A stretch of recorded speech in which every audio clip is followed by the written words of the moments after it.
Hey, welcome back. Today we're going to talk about some tiny knives. And we're not really talking about Victorinox, but I guess that could be one of them as well. I've tried doing this several times now. It's kind of hard for me to get through all these knives and not want to sit around and talk about various features of them, but I'm going to try to keep it concise as I can here. Just going through various options and the progression I've made through very small pocket knives. So the Victorinox Classic is definitely one of those. But really the ones I started out with as a kid were these little slip joint folding knives that were, a lot of them had, like this one, have a bone handle. I like the little bone inlay that they put on these. Usually you got the cheap ones in some kind of plastic, but if you got a good one, or at least a step up from the bottom, you'd get a bone inlay, and a lot of times they'd have different colors of these. So I really like those. The metal on these is pretty much garbage. I think they just say that they're like stainless. Some of them might say they're 440C if you get a buck. But for the most part, they're mystery metals that are pretty mediocre. The edges on them are usually pretty mediocre, from the factory anyway. You could probably do some work yourself and clean it up and make it work real nice. But for a cheap knife like this particular one, it wouldn't even be worth it. This one doesn't even really snap into position, right? It doesn't even... It should spring into position at some point here, and it doesn't. So I don't know if that's the profile of the back of the blade or if it's the spring that's in the frame here. But for whatever reason, that one doesn't spring out all that well. I think it looks real pretty, though. Very pretty knife, very comfortable to carry, drops in the pocket and just disappears. So that's kind of a classic folder for you. Then I also tried out this grasshopper knife, Spyderco grasshopper, another slip joint. You can see this one works properly. Blade springs into place. I bought this one new. I bought this one off of eBay, so you know, cheap knives off of eBay, you get what you pay for, right? This guy I bought new. Very nice. Blade material is what is it, like 12 CR27. I don't know if that'll even focus on that. 12 CR27 by Spyderco, made in China. I don't think Spyderco makes a lot of knives in China, but these the Bug line of knives, I think they're all made in China. No, that's not true, is it? No, some of their higher end Bug knives are made in Japan, and I'm not sure if they have any other locations where they make them. I don't know if they make any in Colorado or whatever. Anyway, this one's made in China. This is relatively cheap, not a particularly good metal. At least I don't think so. I'm not actually familiar with 12CR27. The sides on this are slick. They're metal. The whole thing is made out of metal, steel. It's all magnetic. I put this grip tape on the side here. This is actually some Talon rubberized grip texture. Stuck that on the side just because I was trying to figure out if there was a way I could one-handed open this, and I just couldn't get the grip on there couldn't get a grip on it in order to open it. And then I ended up adding a lanyard. Is that called a lanyard? I don't know. Whatever this tail is hanging off of here. That way I could grip that with my pinky and kind of pinch the blade up here, and then I can kind of work it open with one hand, sort of. So if I have to, I can open it one-handed. It's definitely not something you're going to flick open with your finger. You can't do the Spidey flick thing on this. This is way too tight with the slip joint spring that they use.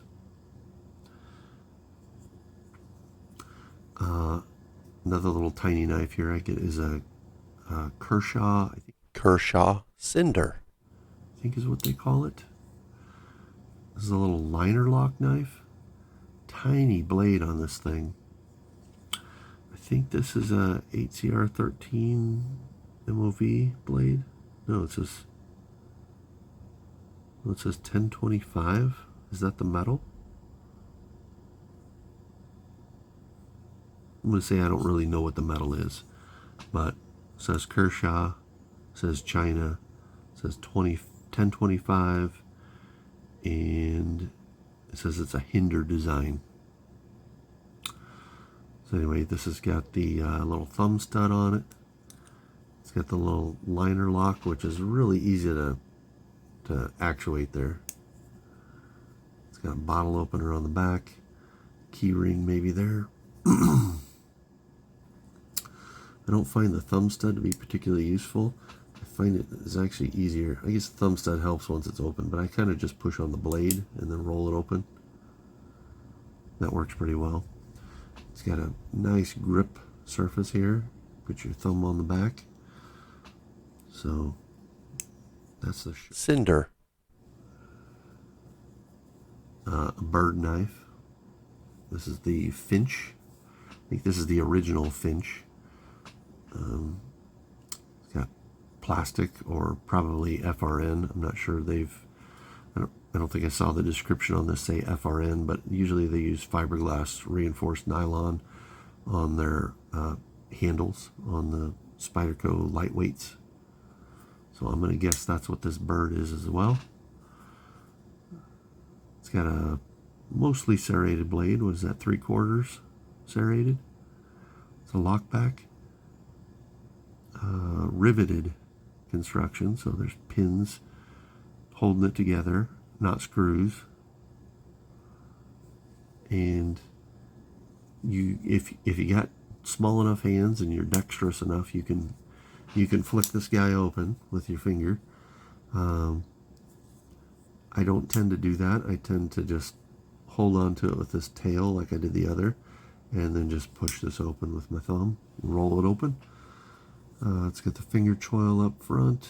I think this one, yeah, this one is 8CR13 MOV for the blade material, and also made in China. So do we have anything here not made in China? Not yet. Not yet. Well, maybe this guy. Let me see if I can see. I can't actually read it. I'll hold it up to the camera. Maybe be able to see it on camera. I might say Japan. Made in Japan. Yeah. Huh. Now, when was this made in Japan? I don't know. I don't think that's a brand new knife. So, in case you guys aren't very old, back when I was a kid, Japan was where the cheap stuff was made. Hong Kong, Japan were considered the cheap places to get stuff. And today it's China or India or sometimes Mexico, but most commonly probably would be China, right? Another Byrd. This is a Finch 2.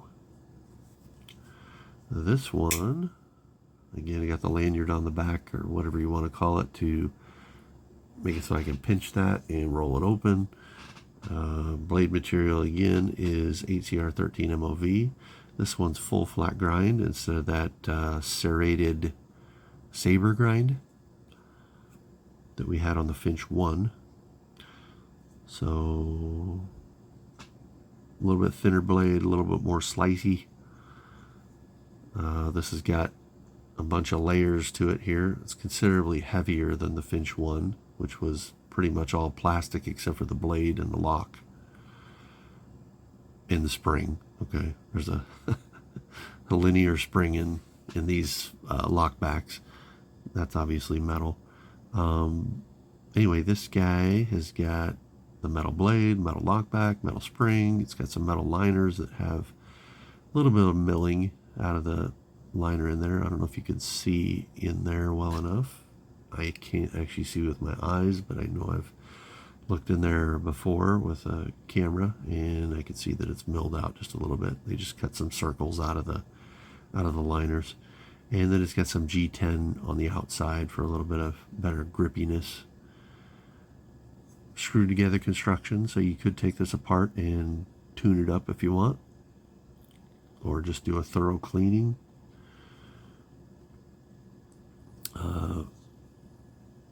Same as the Finch one, it's got the finger choil at the front and the little, it's got jimping on both sides. Both of these did. You get jimping on both sides of that. The finger choil on the bottom, the ramp on the back of the blade here. So both of these have a nice, I'm going to say 3-finger grip.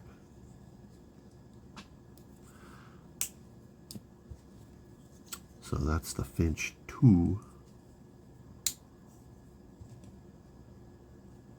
Also made in China, if I didn't mention that. So far this is the only one made in Japan.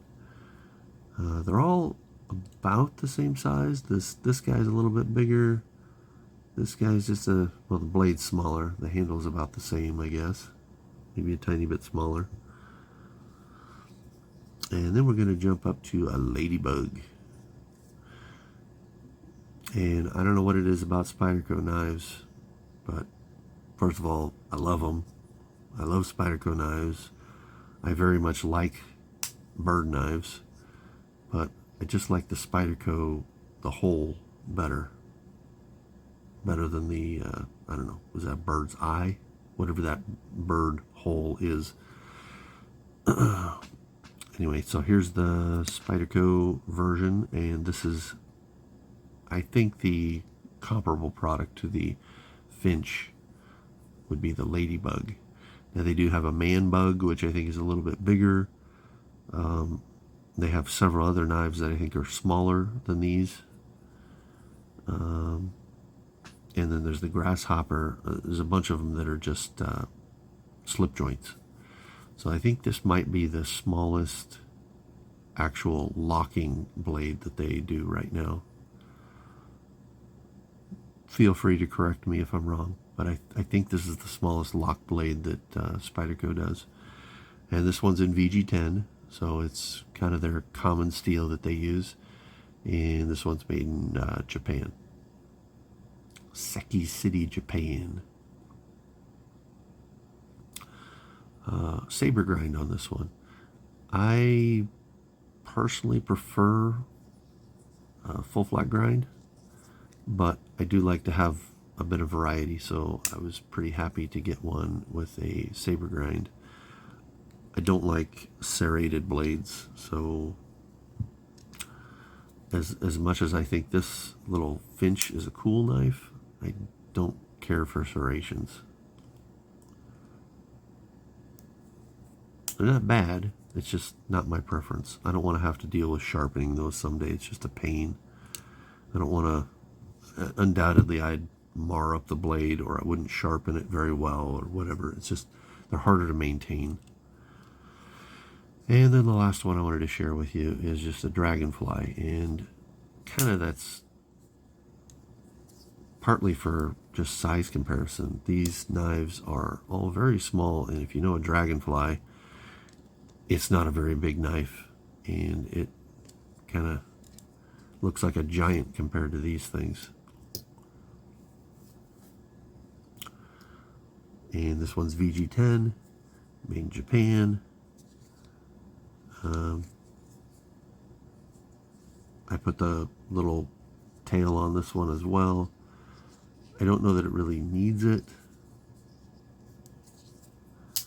Another knife that you can flick open, but not normally how I would use it. I would normally just roll the blade open with a thumb. It just feels more secure. I could just totally see trying to flick this thing open, and just here I could just do one of these. Just, oh, I don't quite have a good enough grip, oops, I just flung my knife across the room, because you don't have a whole lot to grab onto. Again, good reason to put the little tail on there. With the way the blade goes all the way to the end, it's kind of hard to pinch grip this while you're trying to flick it open with a finger, so it's just easier if you have a hunk of material in the back here that you can hold on to and not get in the way of the blade while you try to flick it open. And I'm still getting in the way of the blade. So anyway, that's a dragonfly. So those are all my little tiny knives. And then of course you got the Victorinox Classic. So that's it. A bunch of tiny knives. Which ones would I carry? I would carry any one of these. Now, I would not carry any one of these as a primary knife. This would be a kind of a backup knife or a keychain knife.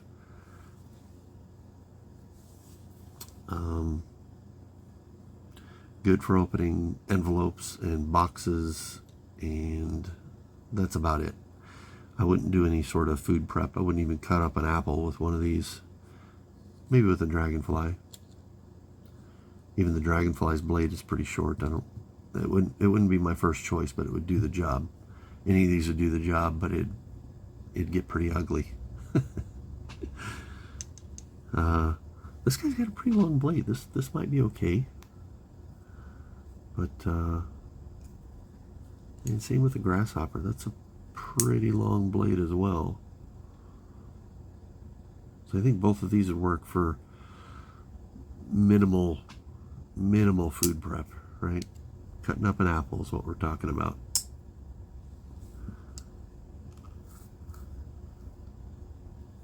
So good little secondary knives you could consider. That's all I got for you. Stay safe out there, guys. Bye.